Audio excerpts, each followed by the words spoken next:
out and hold it for me for a second.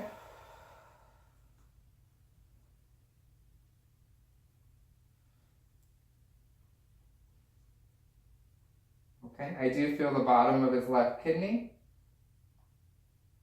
Any pain with palpation? You can breathe normally. No. Okay. I'm going to move on to the opposite side. On this side, I'm going to try to palpate your liver and your right kidney, okay? Okay. You can breathe normal for the liver.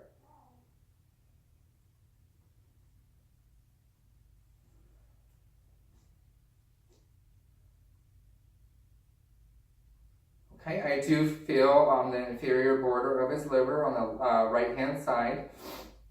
Now I'm going to try to, actually I will save the percussion for when I percuss the rest of the abdomen. I am going to try to palpate this right kidney, okay? Okay. Again, nice deep breath in and out for a second and hold it.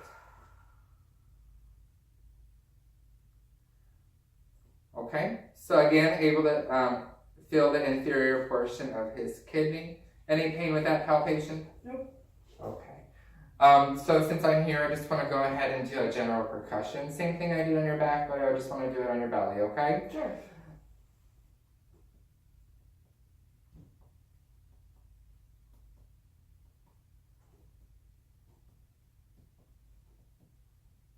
Okay. All sounds appear to be resonant. Now I want to go ahead and try to percuss the liver edges of your liver.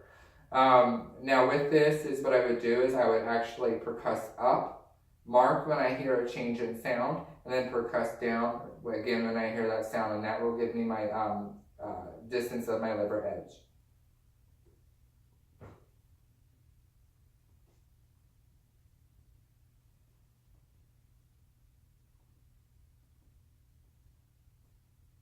Okay, so I'm going to say about 1 to 2 centimeters underneath that rib cage. Okay. So now looking at going back to my patient's abdominal aorta. Since I did see those palpations there, I do want to go and try to palpate it. Okay. Sure.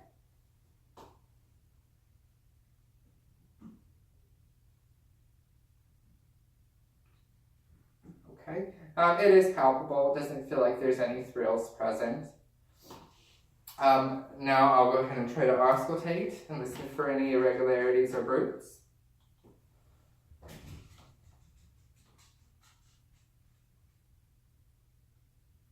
Okay. Sounds good. Very normal.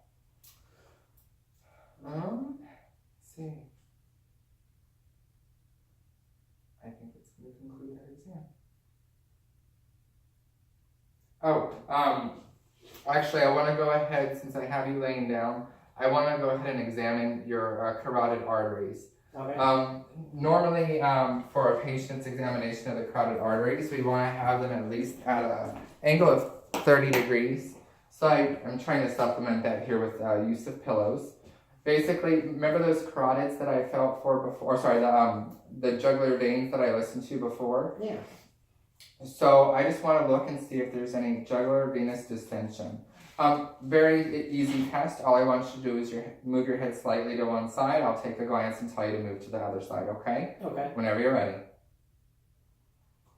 Okay. No JD present on the right side, nor the left side. Okay? And then I'll actually have you sit back up, and then we'll continue our examination, okay? Okay.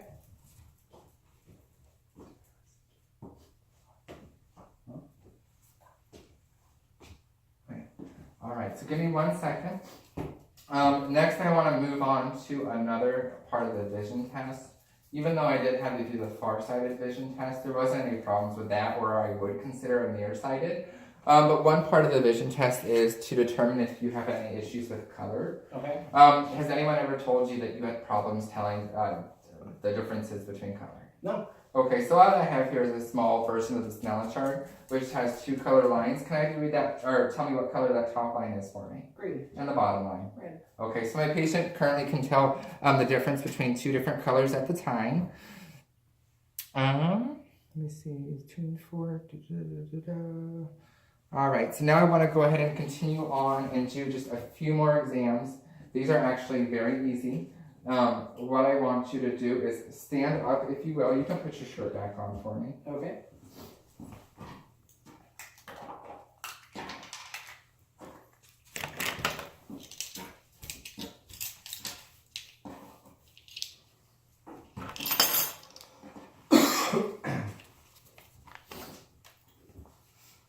All right, so what I'm going to have you do is walk towards me, and then I'm going to have you walk away. Okay. Okay, so what I'm looking at is I'm looking at my patient's posture and gait. He does seem to walk, you can go and relax. He does seem to go and walk with a steady gait. His hips and his shoulders are midline as he's walking. I don't see any sway. Next, I apologize. I did want to go and look at your back. Do you mind if I raise your shirt up again? No, that's fine. Okay, I'm going to have you bend over slightly. Okay. And I just want to look at the curvature of your spine. I want to feel that spine. Make sure it goes down nice and straight, in which it does. Make sure there's no evidence of scoliosis. Have you ever been told you had scoliosis as a child? No. Okay, that's a normal finding. 2 more tests and I promise we'll get you along your way, okay? Awesome.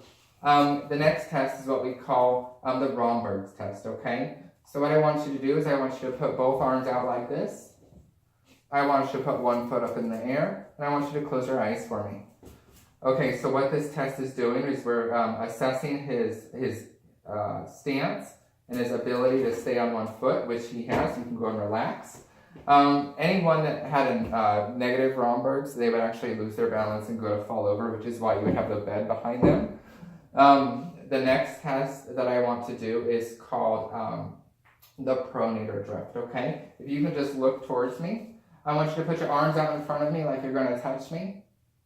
I want you to bring them up to my level. There you go. And I want you to go and close your eyes, okay? Okay, good. And then I want you to put your palms up.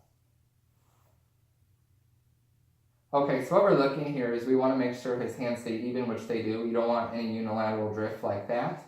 So you did pass that. What that looks for is it looks for nerve abnormalities and inability to keep your arms straight, okay? Okay. Now, did you have any more questions for me?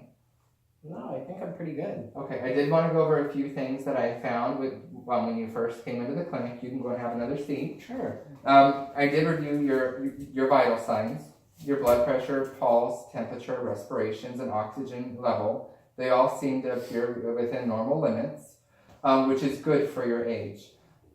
You said you were 37? Yeah. Okay, so they were very good for your age.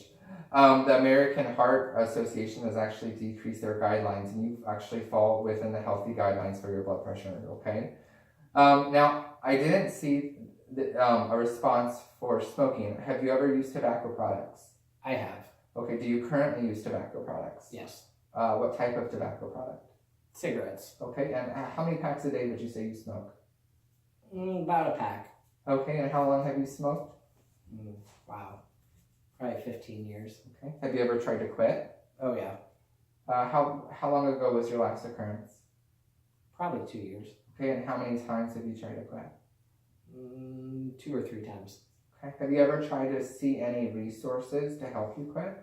I don't think so, no. Okay, and what was the method that you used 2 years ago when you tried to quit? It was the patch. Okay, and did that help at all, or did it not work at all? No, it helped a little bit. Okay.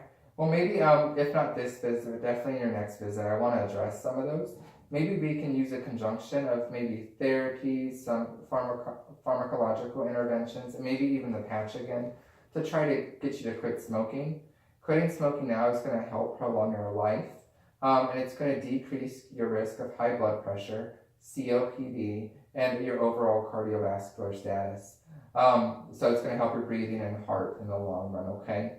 The other thing, since you are a smoker, have you ever gotten a pneumonia vaccine? Absolutely. Okay, and how long ago was that? About a month ago. Okay, good. So you have a very good primary care physician. Yeah. What that's going to do is, since you have what we call a compromised respiratory status because you are a smoker, it puts you at a higher risk for catching things like pneumonia, which can leave you ill and cause infection.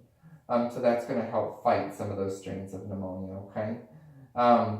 You want to check up frequently.